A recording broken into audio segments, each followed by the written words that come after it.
Olá pessoal, meu nome é Ravan Leão de Judá, professor da disciplina Sinase. Vamos voltar aqui, dar continuidade nos trabalhos aqui, discorrendo sobre a Lei 12.594 de 2012, que instituiu o Sistema Nacional de Atendimento Socioeducativo e regulamentou as medidas socioeducativas previstas no artigo 112 do Estatuto da Criança e do Adolescente, ok? Então, gente, vamos dar continuidade aqui a partir... Coloca na tela aí, por gentileza. A gente vai trabalhar aqui no título 2, a verdade está título 1, mas vou corrigir aqui que é 2, capítulo 2, tratando dos procedimentos, né? Dando continuidade aqui, nós vamos trabalhar aqui o quê? No artigo 46, onde dispõe que a medida socioeducativa será declarada extinta em virtude de algumas circunstâncias, ou seja, quais são as causas de extinção da medida socioeducativa ou causas extintivas da medida socioeducativa. Uma dessa causa de extinção, a morte do adolescente. Outra, no inciso 2, realização de sua finalidade, ou seja, o adolescente entrou dentro da medida, está dentro do programa de atendimento e foi ressocializado, atingiu sua finalidade. Tranquilo. E no inciso 3, o que? A aplicação de pena de privação de liberdade, né? A ser cumprida em regime fechado ou semiaberto em execução provisória ou definitiva. No inciso 4, trouxe o quê? Pela condição de doença grave que torne o adolescente incapaz de submeter ao cumprimento e outras medidas impostas pela lei. Tranquilo? Gente, olha só, vamos dar uma olhada aí, continua na tela, não tira não.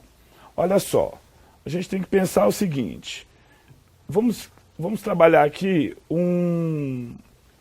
até mesmo um mnemônico que vai facilitar o entendimento disso aqui. Ou seja, o que está de vermelho, a gente vai usar para criar esse mnemônico. Então o mnemônico vai ficar desse gênero aqui, ó. Morfina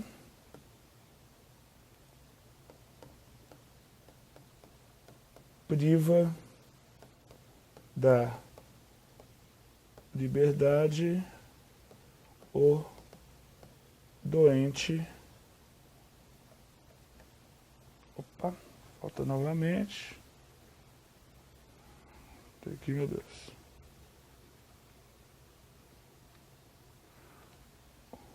O doente grave. Então, guardando esse mnemônico aqui, ó, morfina priva da liberdade o doente grave, você vai entender o seguinte, olha só, morfina vem de morte, finalidade, priva da liberdade, o recebimento de uma pena privativa de liberdade, né, seja em qualquer que seja o regime fechado ou semiaberto, não disse no regime aberto, né, na verdade o regime fechado ou semiaberto, da execução, seja ela provisória ou definitiva, ou uma situação de uma doença muito grave que impeça o adolescente. Volta para mim aqui, por gentileza. Olha só, pensa bem, a morte, né, como há o que se pode dizer, um princípio de intranscendência da medida socioeducativa, ela é de caráter personalíssimo, ou seja, somente o autor do ato fracional, ele deve cumprir essa medida, ok? E ele com a sua morte, não há mais execução da medida. Tranquilo, isso ficou fácil. Finalidade seguinte, atingiu a socioeducação, atingiu a finalidade de quê? De socialização e reeducação e educação desse jovem? Tranquilo, está socializado, atingiu a finalidade, é uma causa de extinção. Outra causa é o seguinte, o adolescente está lá dentro. Na verdade, adolescente não, um jovem adulto. Porque ele já tem 18 anos, né, e menos de 21, e está em cumprimento, aquele caso excepcional que o ECA preconiza. Desse modo, ele está lá dentro da medida socioeducativa e recebe o que? Um benefício. O benefício é esse, por exemplo, sair do cumprimento e visitar seus familiares, por exemplo, no Dia das Mães. Né? E dentro desse benefício, por exemplo, ele realiza um cometimento de, nesse caso já, um crime. Porque ele já tem 18 anos, ele é um jovem adulto, mas estava no benefício, ou lá dentro mesmo da medida, comete um crime contra outro adolescente. Surge contra ele, além do cumprimento da medida que ele já vem passando, um processo crime. E no momento de responder por esse processo crime, o juiz da Vara da Infância e Juventude, que é o juiz competente para gerir, para fiscalizar e acompanhar as medidas socioeducativas no parâmetro do poder judiciário, ou seja, na aplicação da justiça da infância e juventude, ele pode o quê? Ele pode extinguir a medida a fim que ele cumpra a sentença criminal. Porém, depende da avaliação do juiz da infância por um fato muito simples. Um exemplo, digamos que ele cometa um crime que tem uma pena muito curta, né? Um crime mais simples, onde essa pena seja muito curta e menor do que o tempo máximo de cumprimento de 3 anos. E ele estivesse numa medida socioeducativa por homicídio. Digamos que ele estava lá por um ato análogo ao crime de homicídio, e desse modo, possivelmente, permaneceria os 3 anos, dependendo do caso de evolução, essa situação toda, que ele viesse a ser reintegrado à sociedade. Desse modo, se ele vai cumprir, por exemplo, uma sentença criminal de 1 ano, ele saiu da sentença criminal, ficou muito fácil para o adolescente. Ele cometeu um ato muito grave, tirou a vida de alguém. Aí comete, por exemplo, um crime de dano ao patrimônio público. E aí ele fica, por exemplo, 1 ano, 9 meses, em virtude desse 2 anos, talvez, em virtude desse dano ao patrimônio, que seria um tempo muito menor do que o tempo que ele cumpria a medida socioeducativa. Então, cabe ao juiz da vara da infância e juventude decidir se essa extinção da medida socioeducativa para cumprimento dessa sentença criminal, e ele terá de comunicar esse fato ao juiz criminal, ela realmente é viável. E ela realmente é necessária, porque se de repente a medida socioeducativa está se tornando eficaz para esse jovem adulto, aí o juiz pode sim deixar que seja ensejado a ele a questão da sentença criminal, ok? Então é tranquilo isso aí. E outra situação é o seguinte, uma situação, ele está lá dentro, surge uma situação de uma doença grave, ou então ele vem para a medida, mas ele tem uma doença crônica, por exemplo, está numa situação de um câncer muito avançado, ou ele tem um outro tipo de doença que inviabilize, ou contagiosa, ou que inviabilize todo o acompanhamento e toda a execução da socioeducação na medida socioeducativa para ele. Então, nesse caso, o juiz também pode extinguir essa medida, em virtude dessa situação de doença grave, ok? Coloca na tela novamente. Então percebeu aí, ó, que essa doença grave tornou ele incapaz de cumprir a medida. Ou seja, essa medida ela vai ser insuficiente, porque ela não vai atingir sua finalidade, que são aqueles objetivos de responsabilização, de integração social e de desaprovação da conduta infracional, ok? Então vamos voltar aqui agora, olha só, o que está trazendo o parágrafo primeiro. No caso de maior de 18 anos, ou seja, quando se trata de pessoa com 18 anos em cumprimento de medida socioeducativa, nós estamos falando no que a doutrina define como jovem adulto. Ou seja, quando se tratar de jovem adulto, vamos lá na tela de novo, vamos ficar nesse bate e volta, vai lá, rapidão. Ó, em cumprimento de medida socioeducativa, respondendo a processo crime, foi o que a gente falou anteriormente, caberá à autoridade judiciária, ou seja, juiz da infância e juventude, decidir sobre uma eventual extinção. Eventual, ele vai ver se verifica ou não a necessidade dessa extinção e comunicando isso ao juiz criminal. E olha só, gente, em qualquer caso, o tempo de prisão cautelar não convertida em pena privativa de liberdade deve ser descontado. Isso aqui a gente pode chamar de detração socioeducativa. Coloca para mim aqui. Olha só. Pessoal, várias situações que sirvam para melhorar a medida socioeducativa, trazendo uma situação de justiça na medida exata referente ao ato cometido, ele deve sofrer o quê? Receber os benefícios. Porque no direito penal, por exemplo, quando um preso, ele tem a situação de uma prisão cautelar ou está em prisão provisória, isso é descontado da sua sentença ou da sua pena de privação de liberdade e também de uma medida de segurança. No nosso caso aqui da Lei Sinase, que nós não trabalhamos com presos, nós trabalhamos com pessoas apreendidas, ou seja, mesmo que seja uma pessoa de 18 anos, um jovem adulto e não um adolescente, excepcionalmente trabalha a Lei Sinase e também a Lei 8069 de 90, que é o Estatuto da Criança e do Adolescente, que é o jovem adulto. Ou seja, no nosso caso nós temos pessoas apreendidas. Quando ele está durante um momento de apreensão, seja ele cautelar ou provisório, Ou seja, ele estava lá na sentença criminal, ele foi pego por um crime, ele tem 18, jovem adulto, está na medida, estava na rua, cometeu um crime, foi pego, está lá no sistema prisional, ninguém estava sabendo que tinha uma medida socioeducativa para ele, porque não são interligados esses sistemas, ainda não são interligados. Desse modo, ele estava lá um determinado período, 3, 4, 5 meses. Ele ficou lá 9 meses, descobriu que ele estava na medida socioeducativa.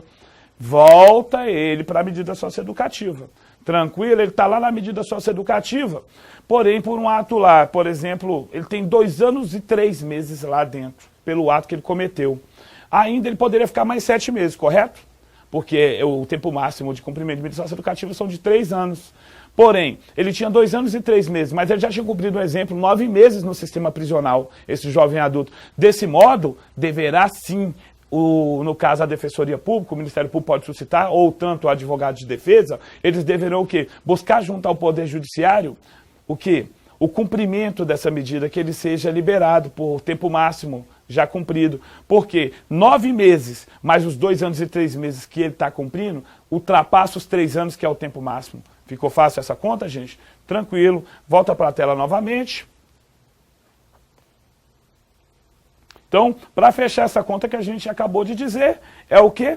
É o que a gente pode dizer que é uma detração socioeducativa, ou seja, é um desconto na medida socioeducativa de um tempo de prisão cautelar ou de pena de privativa de liberdade. Seja qualquer situação dessa, deve ser descontada do tempo máximo de cumprimento da medida socioeducativa, ok? Tranquilo? Vamos aqui no artigo 47. Olha só, gente, o artigo 47, ele está falando de quê? Do mandado de busca e apreensão. A gente vai circular aqui, ó, o MBA, que terá vigência de 6 meses, a contar da data de expedição, podendo, se necessário, ser renovado fundamentalmente. Olha só, gente, volta para mim. Olha só, o adulto, sempre fazendo aquele paralelo, o adulto recebe o quê? Mandado de prisão. O adolescente ele recebe o quê? Mandado de busca e apreensão. E o jovem adulto, excepcionalmente, que é aquela pessoa entre 18 e menos de 21 anos, pode receber também um mandado de busca e apreensão, se ele estiver em cumprimento de medida socioeducativa. Ok?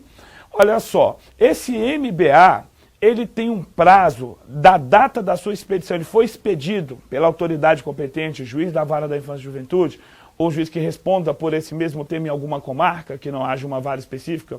A gente sabe que no interior e nos grandes rincões desse nosso país, o juiz ele acaba sendo juiz de tudo, né? Infância, civil, criminal, então, etc. É um juiz que ele acaba fazendo todo esse papel. Esse juiz, e a gente sabe que nas capitais existe uma justiça especializada, que é a Justiça da Infância, essa Justiça da Infância, ela é competente para expedir esse mandado de busca e apreensão. E na hora que ele expede esse mandado, ele tem um tempo, ele tem 6 meses. Quem cumpre um mandado de busca e apreensão? Em regra, Polícia Judiciária. No caso, estadual. Pode ser também a Polícia Judiciária Federal? Pode, depende da situação. Um exemplo, o adolescente, ele cometeu, por exemplo, um ato infracional análogo ao quê? A um crime de competência da Justiça Federal. Vai ser o que? Apreciado pela Justiça da Infância.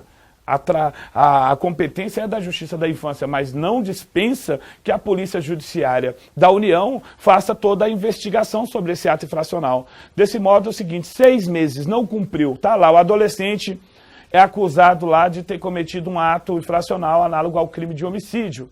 E ele está lá circulando na área dele, tranquilão, passaram-se 6 meses, a polícia vai lá e depara com esse jovem e acaba pegando ele. Nesse momento vai ser ilegal essa apreensão ou prisão, se for o jovem adulto, vai ser ilegal pelo fato de ter perdido a vigência desse mandado de busca e apreensão. Ele pode ser renovado tranquilamente, quantas vezes necessário, porém fundamentado. Aí tem que ser fundamentado. Quem vai pedir para prorrogar? O próprio Ministério Público pode pedir, o delegado vai pedir, vai fundamentar. Em virtude da dificuldade de localização, o jovem fugiu lá para o Piauí, para o Maranhão, para Minas Gerais, para o Rio de Janeiro, fugiu para Brasília, ele estava em outro estado, tudo.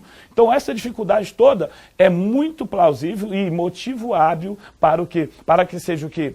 Renovado por mais 6 meses esse mandado de busca e apreensão, ok? Coloca na tela novamente. Gente, olha só o 48 aí, o que está dizendo. o defensor, o MP e o adolescente, seus pais responsáveis, poderão postular a revisão judicial. Olha, isso aqui já foi cobrado em concurso. Atenção aqui, ó, gente. Coloca uma bombinha bem aqui, ó. Uma bomba. Isso aqui é uma bomba, coisa perigosa, coisa que já caiu, a gente tem que ter cuidado. Vai ter uma nova aula aí só para tratar de questões de concurso. A gente vai fazer aquele revisão lá sem questões bem pegadas, né? Apesar que vai ser difícil achar sem questões dissinadas num primeiro momento de concurso, até porque é uma lei muito recente, de 2012. Ok? Isso já foi cobrado em concurso, quer dizer o seguinte, o defensor, o advogado, olha só, calma aí, revisão judicial de qualquer sanção disciplinar. Olha o mistério, olha o mistério. Volta para mim aqui, volta para mim.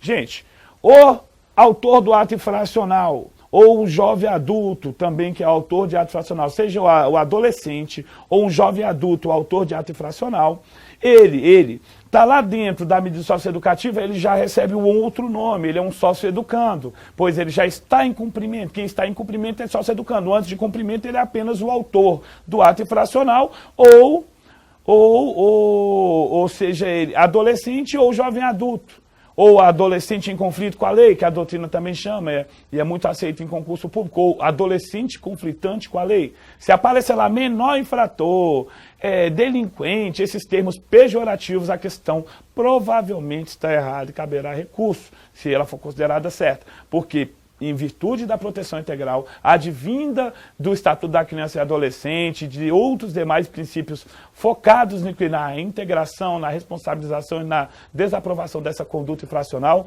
não é motivo hábil para ser colocado uma questão, um termo pejorativo, menor infrator, bandidinho, esse tipo de situação não se utiliza para adolescentes autores de atos infracionais, ou seja, ou jovem adulto autor de atos infracionais. Tranquilo?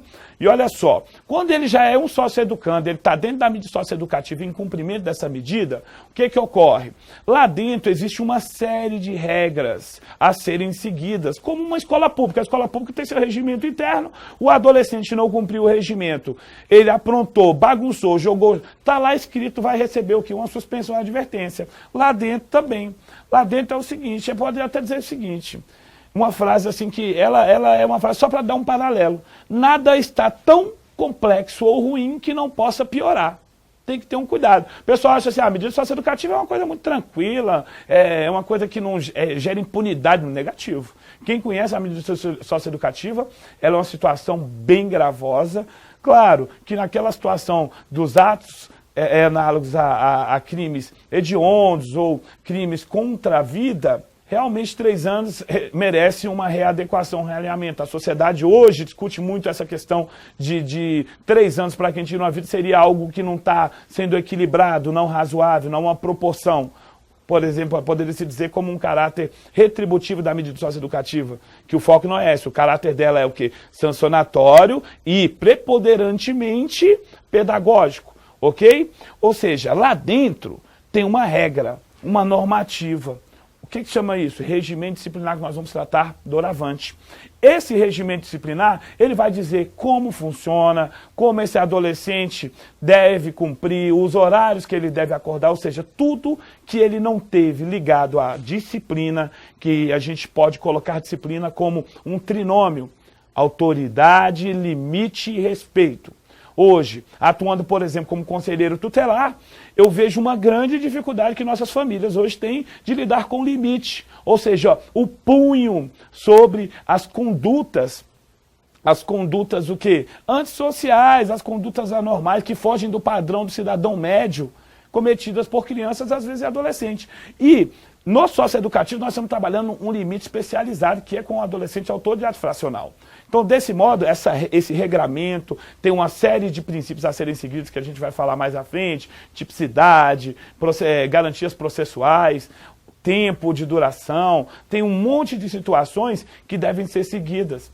E no momento que for aplicado esse jovem, por exemplo, ele está lá no alojamento, ele mais 4, convivendo e tudo, sai uma briga, ele quebra alguma coisa, ele vai responder penalmente, até civilmente, se tiver de reparar um prejuízo numa ação de danos materiais, que, por exemplo, foi imposta pelo poder público, para que ele realmente pague o que ele destruiu, né, nesse momento aí, surge o quê? Uma sanção administrativa. E essa resposta administrativa vai ensejar ele o quê? Uma limitação maior da liberdade que ele já tinha perdido, em partes. Ok? Ou seja, ele não já estava restrito de liberdade, ele está lá no alojamento com 4, vivendo ali 4 por alojamento, mais dos lados lá, mais outros vizinhos lá em outros 4. Por exemplo, tem 15 lá vivendo junto, uma comunidade socioeducativa lá composta por 15 adolescentes de cumprimento. Tranquilo, ele deu uma aprontada lá dentro, ele vai ficar numa coisa que a gente pode dizer, seria a palavra castigo, as pessoas não costumam usar, mas para entendimento, vamos pensar num castigo. Ele está lá dentro, ele aprontou, ele vai para uma sanção disciplinar, ele vai para um outro local adequado, que vai o que gerar para ele uma responsabilização, uma resposta sobre aquela conduta administrativa que ele rompeu. Porque existe ali um contrato, é um contrato social de convivência. Ó, não jogar lixo no chão, não agredir o servidor, não agredir o colega, respeitar o familiar no dia de visita. Tem que estar tudo escrito bonitinho. Ele rompeu uma regra daquele, ele pode perder o quê? Ele não vai poder perder educação e profissionalização, que são direitos fundamentais que ninguém pode perder. Pode ser suspenso por um determinado período, sim, porém vai ter que voltar a dar a educação e a profissionalização em virtude de uma questão de segurança que pode ser interrompida no primeiro momento. E ele rompeu essas regras, ele vai receber uma sanção. Se a família, o Ministério Público, o defensor, o advogado dele particular, caso ele tenha, venha entender que essa medida ela está sendo extrema, digamos, ele está lá 3 meses isolado por questões de integridade, e essas pessoas entendem que isso não está sendo bom para ele, pode haver uma revisão judicial suscitada por esses entes, ok? Coloca lá o artigo novamente. E essa revisão judicial dessa sanção disciplinar, como eu acabei de falar, o que ela tem que... Ela vai lá, podendo a autoridade judiciária suspender a execução da sanção até a decisão final do incidente. Ou seja, ele pode liminarmente. Foi lá, você entrou com um incidente pedindo a suspensão daquela medida disciplinar. Mas ele pode liminar imediatamente e já decidir. Porque se essa sanção disciplinar não cumprir os quesitos que a própria lei Sinase trouxe, ela vai ser o quê? Uma sanção, uma super restrição de liberdade ilegal. Volta para mim, e quando há o quê? Alguém que está restrito de liberdade nesse país, qual é o remédio? Olha o remédio assim, que vai salvar ele lá. Constituição Federal, habeas corpus, corpo livre. Está restrito de liberdade, olha, já está na medida socioeducativa. E ele foi isolado, mas esse isolamento não atendeu o que a própria lei determina especificamente, entendeu? O órgão de execução do programa não respeitou a lei. Pronto, mandado de segurança contra a autoridade. Mandado de segurança não, habeas corpus, desculpa, confundi o remédio jurídico, habeas corpus contra a autoridade coatora, que vai ser no caso ali o guardião que representa, que é o diretor do programa, ok? Então tranquilo isso aí, deixa eu ver aqui, já passa novamente. Olha só o parágrafo 2º aqui, gente, o que ele está dizendo? Coloca na tela. Voltando a falar daquela sanção disciplinar ligada à autoridade, limite de respeito, ó, é vedada sanção disciplinar de isolamento adolescente interno, ou seja, cai lá uma questão dizendo de prova. É vedada a sanção de adolescente, sanção de isolamento? Correto, se cair só assim, correto. Mas existe uma exceção. A regra é que é vedado, mas exceto que esta seja indispensável, imprescindível, é indispensável para a garantia da segurança de outros internos ou do próprio adolescente a quem esteja imposta a sanção. Ou seja, você tem que isolar, coloca para mim. Ó, não, volta rapidamente lá, só para me dar mais uma dica e já volta em mim. Olha só. Ó, segurança dele e de outros, sendo necessário comunicar o defensor e o MP e o juiz em 24 horas. Cuidado que não caia família aqui. Se colocar família vai tornar a questão errada. São esses 3 entes, a defensoria, o Ministério Público e a autoridade. Esse defensor não é somente defensoria pública não, tá gente? Esse defensor aqui, ó, pode ser defensoria pública ou advogado particular. Tudo bem? Tranquilo? Volta para mim. Olha só, gente. O parágrafo 2º, ele determina que é o seguinte, em regra, é proibido isolamento de adolescente em cumprimento de medida socioeducativa, em regra, tá certo? Cai lá que a regra é proibida, a regra é a proibição do isolamento, correto, Mas toda regra há uma exceção. Essa exceção está aqui, ó. Se ele for isolado, se vier uma medida, uma sanção disciplinar, olha, a minha sanção disciplinar é o seu isolamento em virtude do risco para terceiros, para você, esse motivo é hábil para isolamento, ou seja, ele vai ficar isolado, não incomunicável, pois a incomunicabilidade é proibida pelo Estatuto da Criança e do Adolescente e também pela Lei 2.594 de 2012, que é o ECA. A incomunicabilidade é proibido, mas é proibida, aliás, mas o isolamento é permitido sim para protegê-lo e proteger terceiros. Porém, há um detalhe, isolou comunicação em 24 horas ao MP, ao juiz da infância e juventude e também ao defensor público. Lembrando que o texto não trouxe família. Se trouxer família, esse fato vai ser considerado errado de acordo com o texto, ok? Mas a família também tem direito de participação. Beleza, gente? Vamos encerrar esse bloco aqui, vamos dar continuidade no outro bloco. Tranquilo? Força, foco e fé e vai dar certo. A aprovação está por vir, gente. Vamos lá.